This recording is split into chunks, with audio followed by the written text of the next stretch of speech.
what I would say that our way of living is definitely under threat because everything around us is changing. So what my predecessor, or let's say my parent generation, they experienced a very different Svalbard than I do. And my children and grandchildren will experience a very different Svalbard than what I experience. What do you think the warning is from Svalbard to the rest of the world? If it's changing here 5 times faster or whatever. Well, this is like a forewarning of what is going to happen to the rest of the world, or parts of the world at least. So what we see here now, these are just the beginnings. So unless we do something on a global scale about the climate change, then probably the rest of the world will experience just as big changes as we do.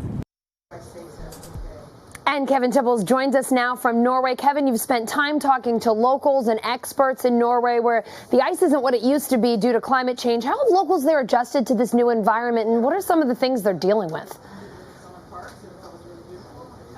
Well, the real situation begins at the ground level, and that talks about even the water levels here, where people say just 10 years ago, the fjords in this area, the glacier right behind me, everything was frozen. And now in the wintertime, for example, the fjord is not frozen. How does that affect the ecosystem in this area? Well, of course, the seals can no longer have their pups on the ice. The polar bears can no longer hunt the seals. The polar bears then have nowhere to go for food. The polar bears often show up in town here, and you find a lot of people going up for walks in the country, for example, with a rifle over their shoulders because of the fact that that things have changed.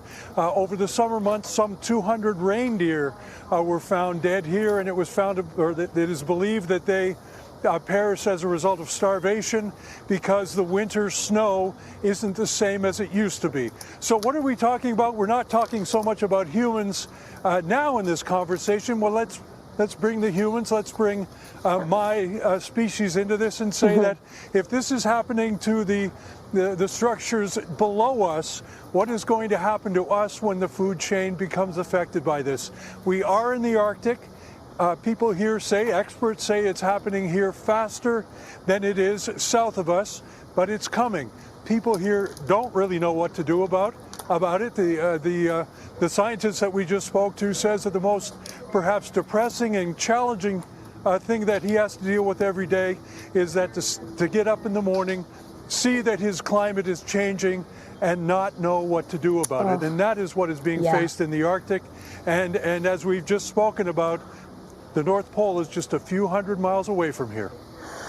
Kevin, you're about to spend some more time reporting in the Arctic. What are some of the other things you're going to be looking into?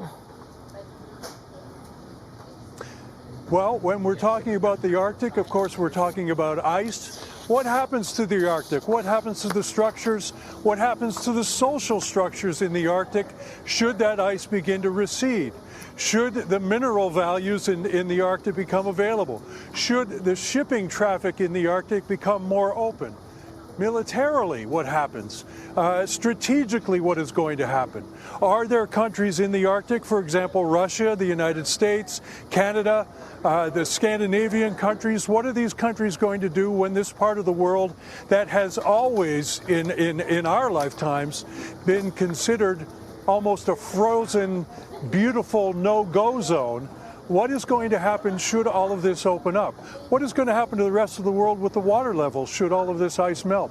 What is going to happen to the natural species here, the seals, the walrus, polar bears, reindeer populations?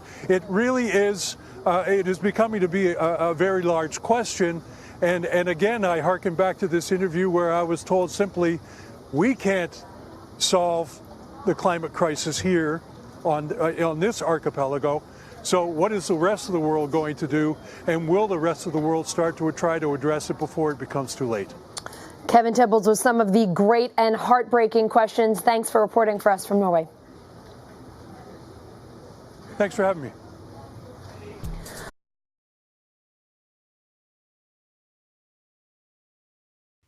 Hey, NBC News viewers, thanks for checking out our YouTube channel. Subscribe by clicking on that button down here and click on any of the videos over here to watch the latest interviews, show highlights, and digital exclusives. Thanks for watching.